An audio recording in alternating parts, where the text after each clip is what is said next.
Why are you sleeping here? Vincent Romano's voice cut through the low hum of the dryer, and Monica Hayes woke with a sharp breath, one hand tightening around the small red toy car pressed against her chest. It was 2:17 in the morning, and the laundry room beneath the Romano estate was the only place in the 14-bedroom mansion where anyone had expected to find her. Warm towels filled the rolling carts around her.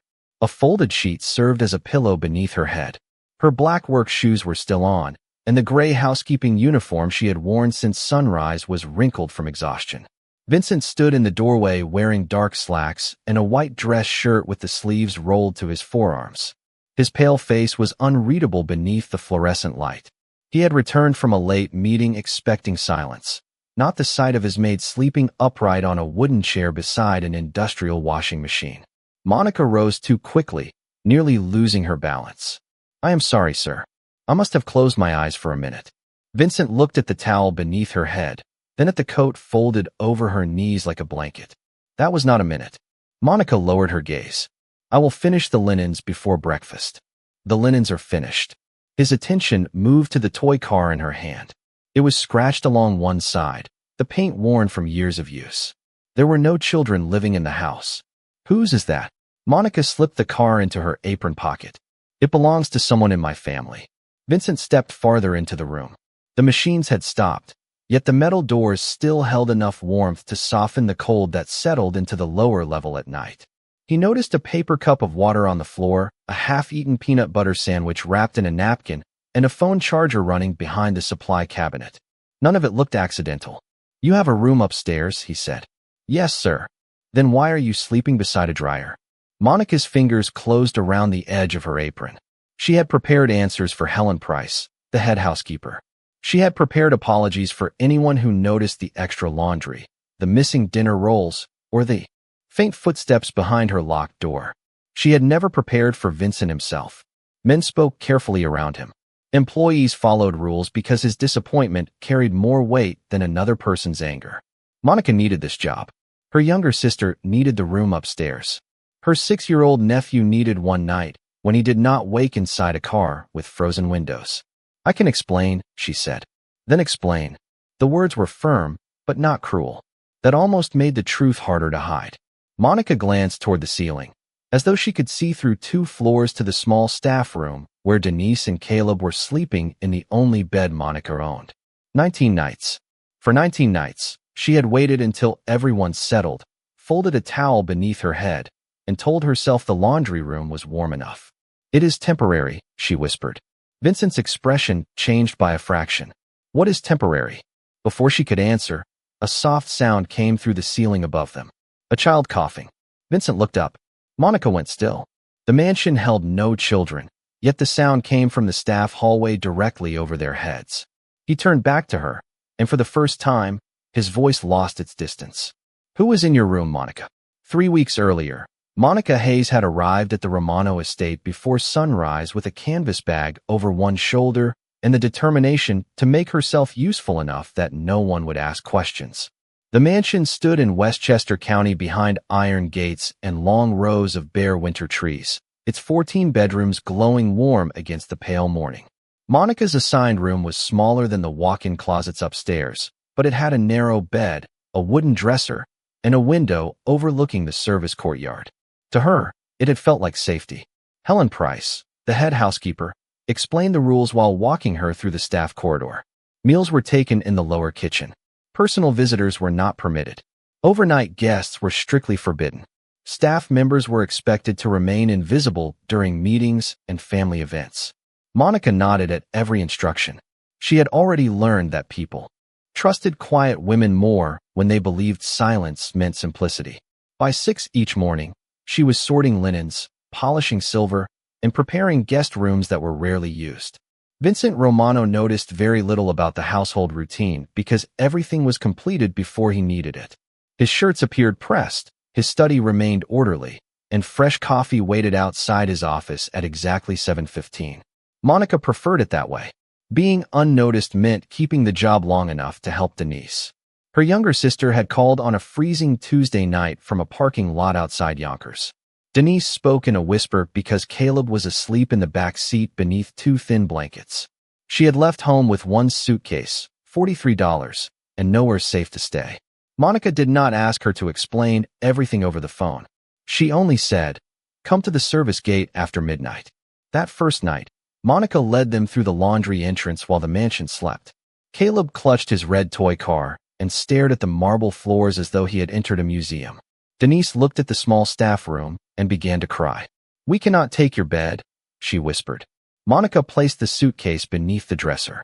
"You are not taking it. I am lending it." She told herself it would last 2 nights.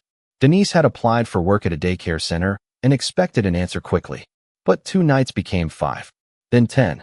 The motel nearest the bus line wanted more than $100 per night, and every apartment Denise called required a deposit, references, and proof of steady income. Monica began accepting extra evening duties. She saved dinner rolls, washed Caleb's clothes after midnight, and slept in the laundry room once everyone had gone upstairs. The industrial dryers left the air warm, and the wooden chair was uncomfortable but clean. She kept her alarm set for 4:45 so Helen would never find her there. During the day, Monica moved through the mansion as if nothing had changed. She changed sheets in empty bedrooms large enough to hold her entire apartment back in Queens. She carried towels past fireplaces no one used. She listened to. Guests complained that the dining room felt crowded when only 12 people were seated.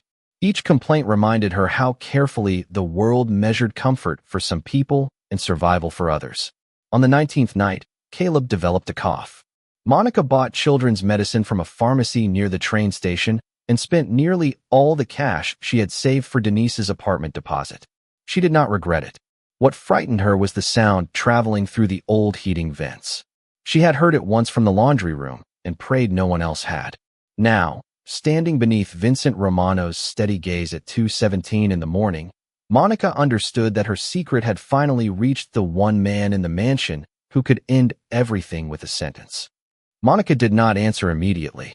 The small red toy car pressed against her apron felt heavier than it should have, as though Caleb's entire safety depended on whether she could find the right words before Vincent lost patience.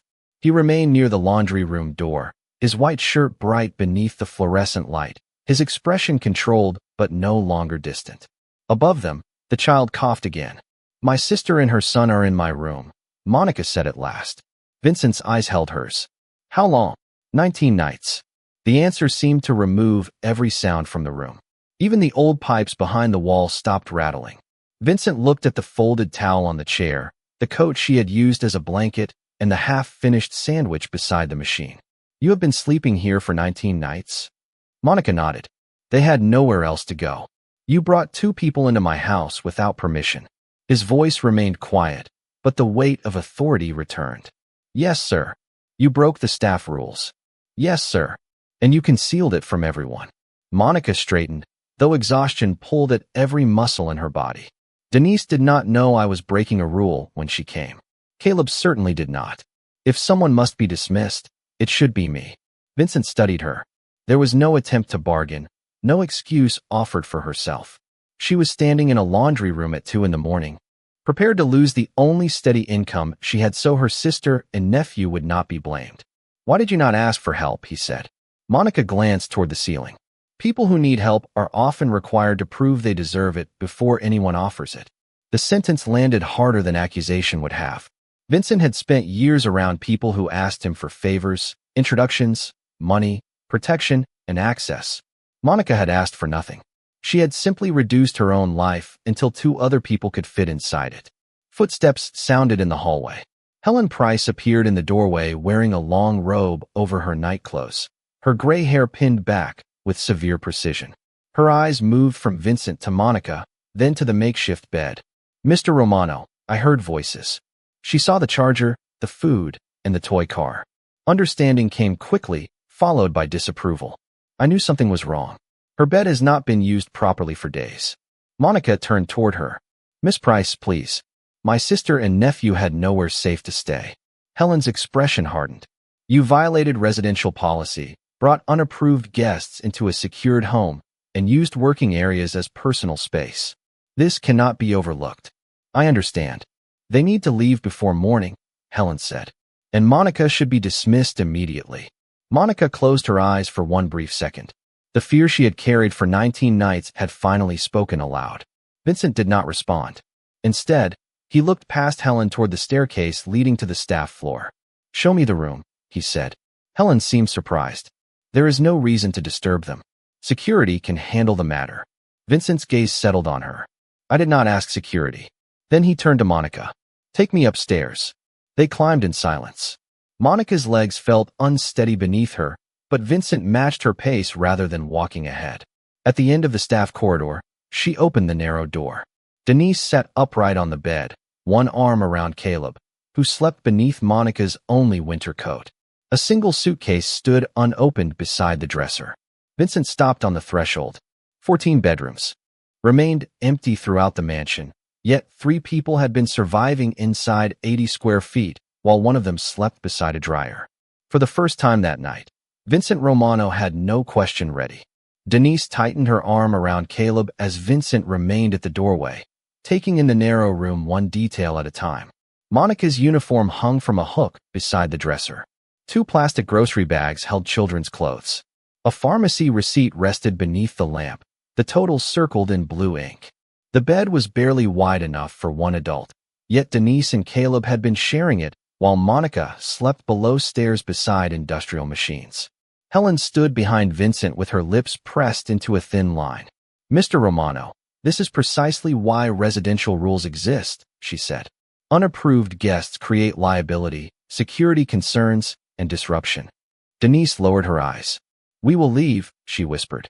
"Caleb is not feeling well, but I can wake him." Monica stepped forward. "No, let him sleep. I will take responsibility." Helen looked at Vincent. "You heard her. She admits everything." Vincent did not answer. He walked into the room and stopped beside the dresser. The pharmacy receipt showed $16.84. Beside it lay a pay stub folded around a handwritten list of apartment deposits, bus fares, and food costs.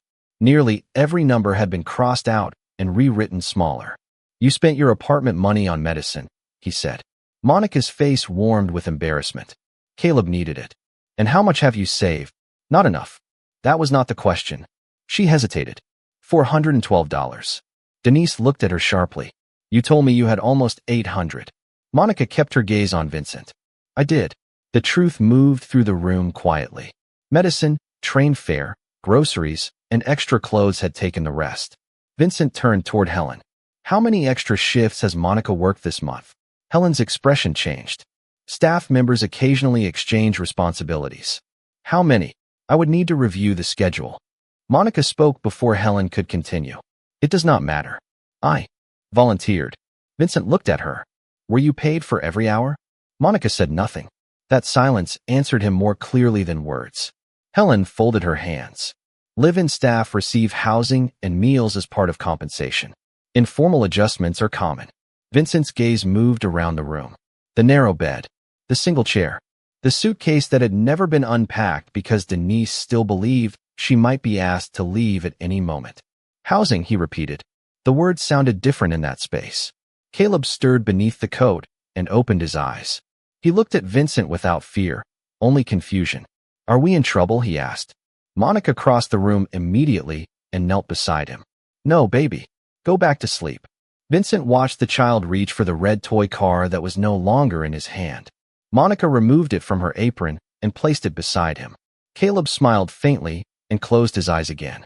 Helen lowered her voice. "Mr. Romano, compassion does not remove the violation. If the rules are ignored once, every employee will expect the same." Vincent turned toward her. "No employee should expect to sleep beside a dryer while 14 bedrooms remain empty." Helen went still. Monica rose slowly. "Sir, I knew the rules. Miss Price did not force me to bring them here." "No," Vincent said. "She only benefited from your silence." The accusation was not loud, but Helen's face lost color. Vincent looked at Denise. "You and Caleb will remain here tonight." Then he looked at Monica. "You will sleep in a bed." Monica's eyes widened. "Mr. Romano, I am not asking for special treatment." "This is not special treatment." His gaze moved to the pharmacy receipt and the unpaid hours listed in the schedule beside it. "It is the correction of something that should never have been allowed to become normal." Vincent did not send anyone back to sleep until the situation had been made clear. Denise and Caleb were moved into one of the smaller guest rooms on the second floor, a room that had remained unused since the previous spring. Monica stood in the hallway holding fresh sheets while Helen supervised with visible disapproval. No one raised a voice. No, one needed to. The quiet carried enough tension to make every folded blanket feel like evidence. This arrangement is temporary, Helen said. Vincent looked toward her. Everything is temporary until someone decides what should become permanent. Helen fell silent. Monica helped Denise settle Caleb beneath a clean quilt, then placed the red toy car on the nightstand. Her nephew was already half asleep, his cough softer after the medicine. Denise waited until he closed his eyes before turning to Monica. You should have told me where you were sleeping. You had enough to worry about. You gave us your bed. Monica adjusted the quilt around Caleb's shoulders. You needed it more. Vincent heard the words from the doorway. They were the same words Monica had spoken downstairs, but inside a warm guest room, they sounded even heavier. She had not viewed her sacrifice as heroic. She had treated it as ordinary. That realization unsettled him more than the broken rule. Monica, he said. She followed him into the hallway, leaving Denise with Caleb. Helen remained near the staircase, waiting for instructions. Vincent looked at both women. At 7:30, I want the staff schedules, payroll records, overtime entries, and every informal shift exchange from the last 6 months. Helen's posture stiffened. That will require time. Then begin now. Mr. Romano, the household has functioned efficiently for years. Efficiently for whom? The question stopped her. Monica looked down, uncomfortable with becoming the center of a conflict she had never intended to create. Sir, I chose the extra work. Vincent turned toward her. Choosing to help does not cancel the obligation to pay you. I was not trying to create trouble. You did not create it. His voice softened, but only slightly. You revealed it. At breakfast, Vincent did something no one in the Romano estate expected. He asked Monica, Denise, and Caleb to join him at the long table in the morning room. Monica remained standing near the doorway at first, still wearing her uniform, while Caleb stared at the polished silverware and bowls of fruit arranged beneath the windows. Helen entered carrying coffee and stopped when she saw the extra place settings. Staff meals are served downstairs, she said. Vincent pulled out the chair beside his own. Not today. Monica did not move. Mr. Romano, Denise and Caleb can eat. I should return to work. Sit down. The words sounded like an order, but the chair beside him transformed them into something else. Monica slowly took the seat. Caleb climbed into the chair across from her, his toy car beside his plate. Denise sat next to him, still looking as though someone might ask them to leave. Helen placed the coffee pot down with controlled precision. This will confuse the household structure. Vincent unfolded his napkin. Then the structure needs to become less confusing. He looked at Monica. How many nights did you sleep in the laundry room? 19. How many extra hours did you work? I do not know exactly. Helen spoke quickly. Many of those were voluntary exchanges. Vincent turned toward her. The records will decide that. Then he addressed Monica again. Your sister needs employment. Your nephew needs stability. You need every dollar you earned. Monica's eyes tightened with emotion she refused to release. I do not want charity. Good, Vincent said. Because I am not offering charity. I am correcting a debt. The room became still.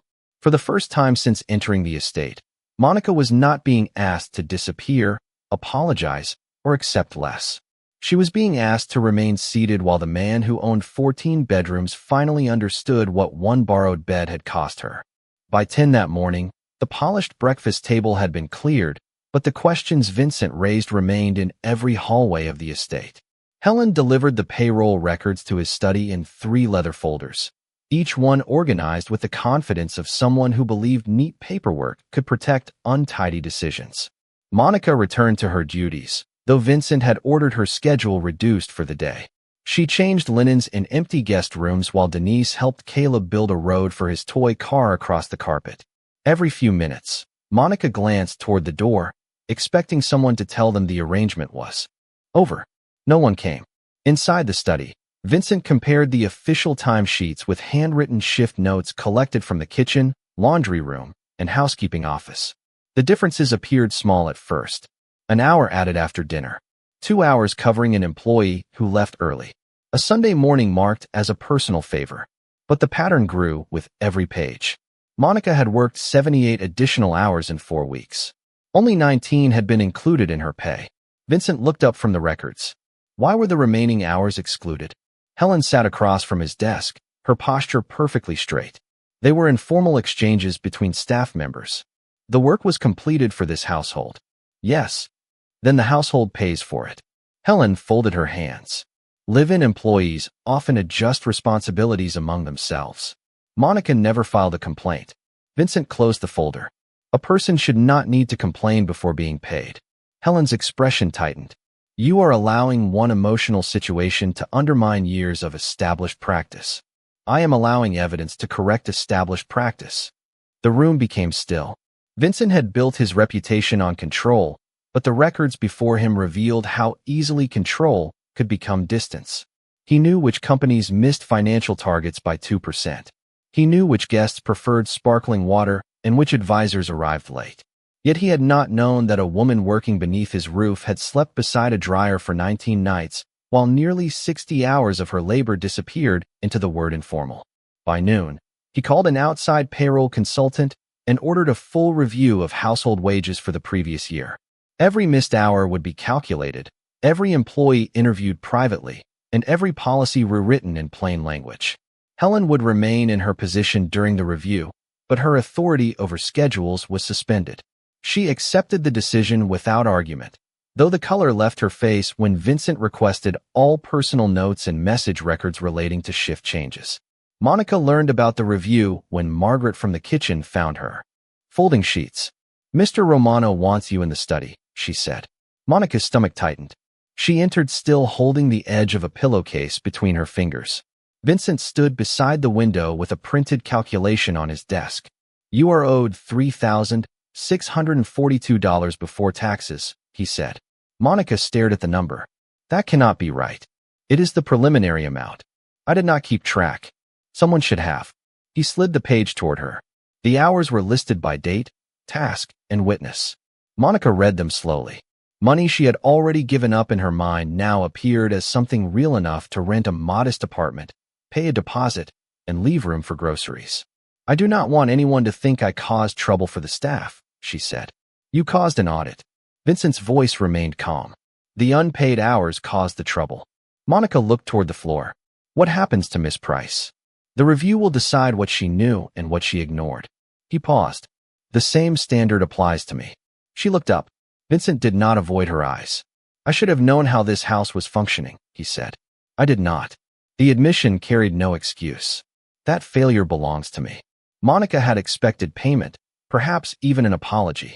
She had not expected a man like Vincent Romano to place responsibility on himself without being forced. Denise received a call this morning. He continued. The daycare center wants a second interview. My human resources office will help her prepare, but the decision will remain theirs. Monica's eyes softened. Thank you. Do not thank me yet. He placed a rental listing beside the wage calculation. It showed a small 2-bedroom apartment near a bus line and Caleb's school. You will review the lease yourself. If it suits your family, the estate can advance the deposit against wages already owed. No gift. No obligation.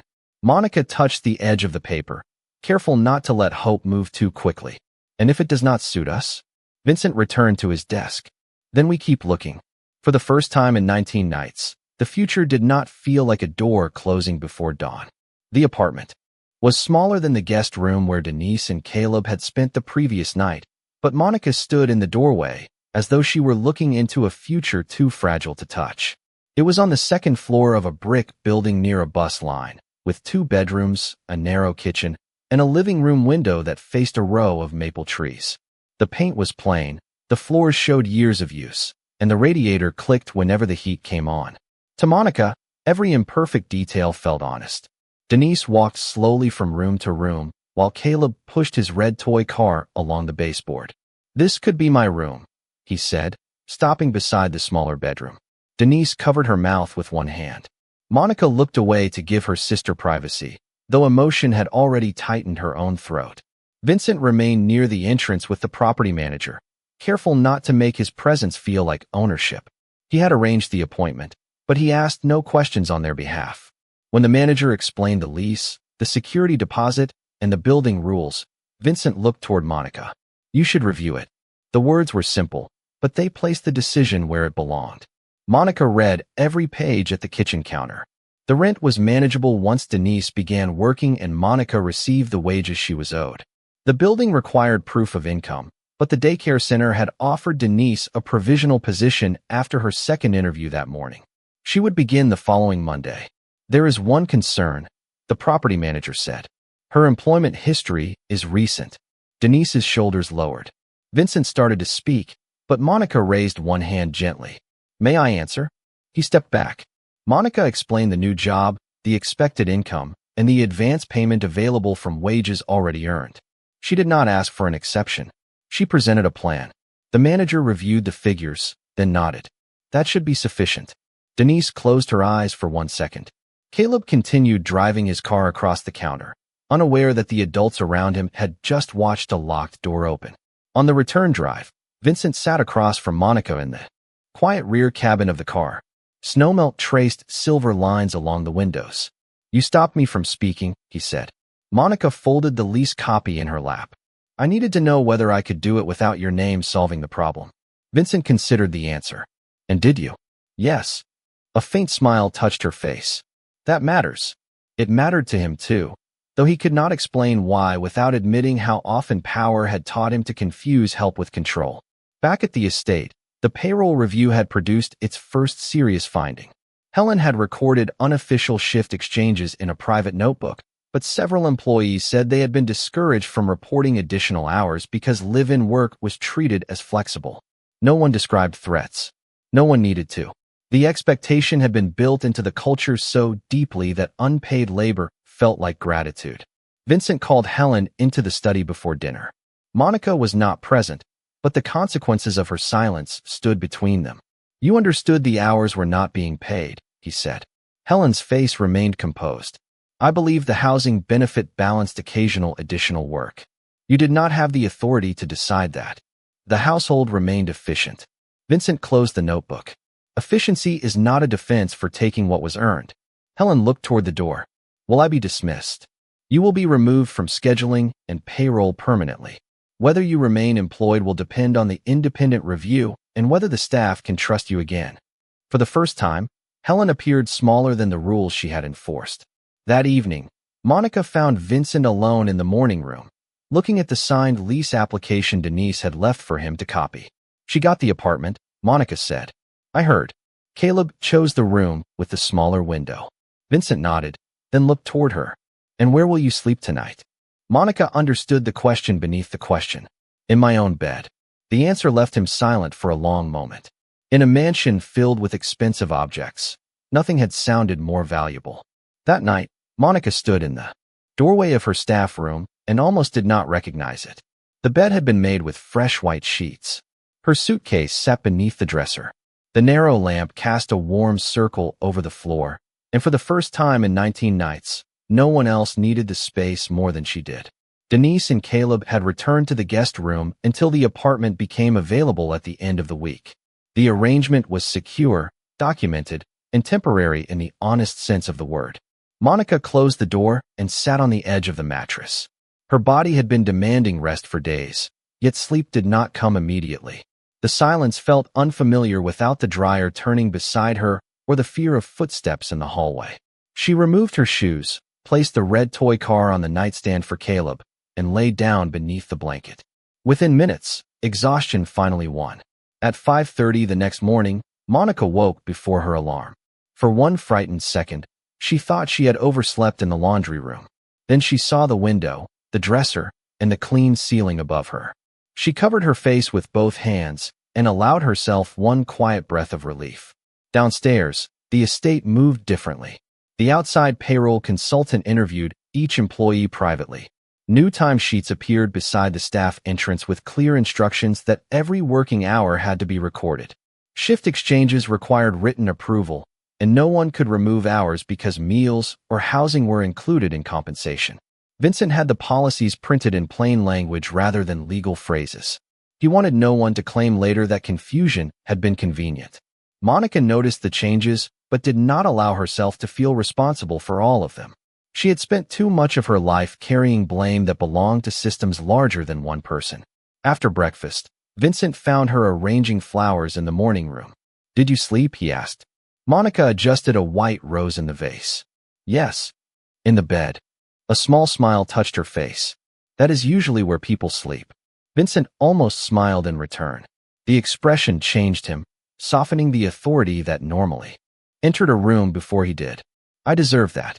Monica set down the scissors. "You asked a strange question. I needed a clear answer." He looked toward the windows, where winter sunlight spread across the polished floor. "The review found 8 employees with missing hours. You were not the only one." "I did not think I was." "Why did no one speak?" Monica considered the question carefully. "Because keeping a job can feel more urgent than correcting it." Vincent looked at her. "Even when the correction is deserved." "Especially then. People with less power learn to calculate what truth might cost them." The word stayed with him long after she returned to work. That afternoon, Helen requested a private meeting with Monica. They sat in the small office beside the pantry, the same room where schedules had once been adjusted without explanation. Helen no longer held the clipboard that had made every conversation feel official. "I owe you an apology," she said. Monica waited. Helen folded her hands. "I convinced myself that the household benefit justified flexibility.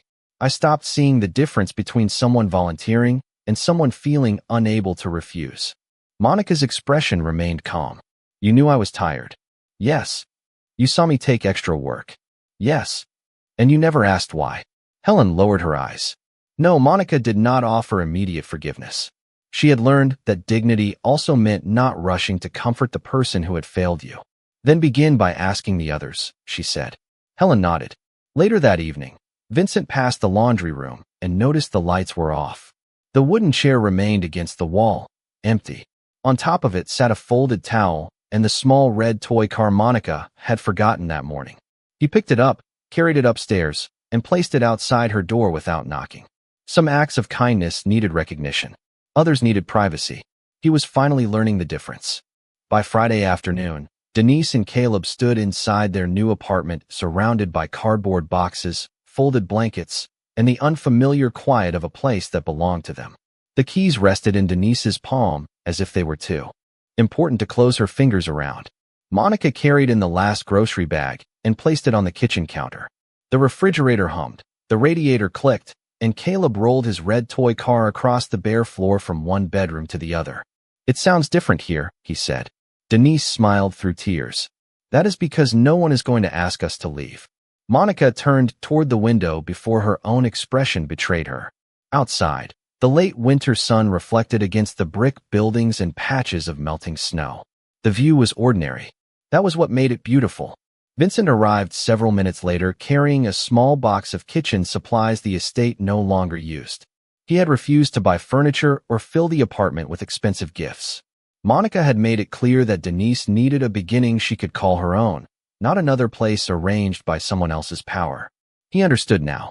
Help that removed choice could become another kind of control. "The property manager confirmed the lease is complete," he said. "The deposit was deducted from the wages already owed, exactly as agreed." Denise nodded. "I start at the daycare center on Monday." "Then Monday belongs to you," Vincent replied. Caleb appeared beside him holding the toy car. "Do you have kids?" The question caught Vincent unprepared. "No." "Then you can visit me." Monica gave Caleb a gentle look. "Mr. Romano is busy." Vincent looked down at the boy. "I can still visit." Caleb accepted the answer and returned to his road along the floor. Denise approached Vincent quietly. "Thank you for helping us without making us feel like a problem." He glanced toward Monica. "Your sister taught me the difference." Monica heard him, but did not respond. Some acknowledgments were easier to accept when they were not turned into speeches. Back at the estate, the payroll review concluded before dinner. 8 employees received corrected wages. New schedules were posted with clear overtime procedures. Helen remained employed, but her authority over staffing and payroll was permanently removed. She accepted a reduced role overseeing inventory and training, where every decision required written review. Vincent gathered the household staff in the lower dining room, not the formal room upstairs. Monica stood near the back, expecting another announcement made about workers rather than with them. Instead, Vincent remained standing until everyone had taken a seat. This house benefited from labor it did not properly record, he said. That failure belongs to management, including me. Several employees looked up in surprise. Powerful men apologized privately when necessary and publicly only when forced. Vincent had chosen the harder direction. Every missing hour has been corrected, he continued. No employee will be punished for reporting time honestly. Housing and meals do not replace wages. Gratitude is not compensation. Monica felt the room change around her. No applause followed. None was needed.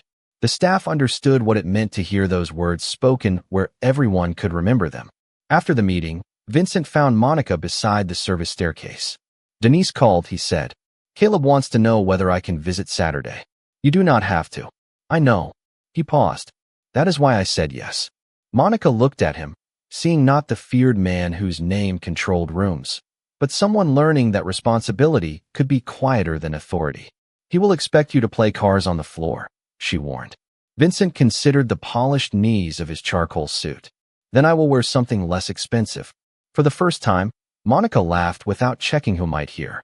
The sound followed Vincent down the hallway, and he realized the estate had never felt more alive. Saturday afternoon brought a different kind of silence to Denise's apartment, one filled not with fear, but with the careful sounds of a life beginning. Caleb sat cross-legged on the living room floor, arranging toy cars into 2 straight lines while Monica unpacked dishes in the kitchen and Denise folded uniforms for her first week at the daycare center. Vincent arrived wearing dark jeans, a navy sweater, and shoes that looked unfamiliar with ordinary carpet. Caleb studied him for one serious moment, then pointed to an empty place on the floor. You can be the blue car. Vincent removed his coat and sat down without hesitation. Monica watched from the kitchen doorway as one of the most powerful men in New York accepted instructions from a 6-year-old about where a plastic car was allowed to turn. He followed every rule. No driving through the cardboard tunnel. No passing before the bridge. No touching the red car, because that one belonged to Caleb's mother. When Vincent made a wrong turn, Caleb corrected him with the patience of someone teaching a beginner. You have to slow down, he said. You miss things when you go too fast. Vincent looked across the room at Monica. The child could not have known how precisely the words reached him. I am learning, he replied. Denise carried in 4 cups of hot chocolate and placed them on the small kitchen table. This is the first time he has played like this in weeks, she said quietly.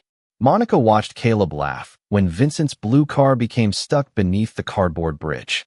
He finally believes we are staying. The truth settled warmly between them. Stability was not a key, a lease, or a new address by itself. It was a child leaving his suitcase closed because he no longer expected to move before morning. Later, while Denise helped Caleb prepare for bed, Vincent found Monica standing near the living room window. The street below was ordinary, lined with parked cars and porch lights beginning to glow in the winter dusk. You were right, he said. About what? Helping without asking what someone wants can become another way of controlling them. Monica turned toward him. Most people with power never notice that. I did not notice many things. His voice held no self-pity, only recognition. The missing hours. The unused rooms. Helen's policies. You. Monica's expression softened, but she did not rescue him from the truth. You noticed when the evidence became impossible to ignore. Vincent accepted the correction. Yes. He looked toward the hallway where Caleb's voice carried from the bedroom. I should have known before that. Knowing everything is not the same as caring, Monica said. But once you know, what you do next matters. The following Monday, Denise began work at the daycare center. Caleb started school from the apartment bus stop. Monica returned to the Romano estate with a regular schedule, corrected wages, and the right to refuse additional shifts without explanation. The household changed slowly but visibly. Employees recorded every hour. Meals were no longer treated as favors. Empty rooms were added to an emergency housing policy for staff facing temporary hardship, managed through written agreements rather than secrecy. Vincent insisted Monica help review the policy, though she reminded him she was a housekeeper, not an administrator. You understand the problem better than the people who wrote the old rules, he said. 1 month after the night in the laundry room, Monica entered that same space near the end of her shift. The wooden chair remained against the wall, but no folded towel waited beneath it. On the counter sat Caleb's red toy car, and a handmade card covered in uneven blue letters. "Thank you for giving us your bed, Aunt Monica. Thank you for helping us find home, Mr. Vincent." Monica pressed the card to her chest. Vincent stood in the hallway, unseen by her, and chose not to interrupt. He quietly turned off the brighter corridor light, leaving only the warm lamp above the counter. He had once believed Monica needed someone powerful to save her. Now he understood that she had been saving the people around her long before he learned how to see.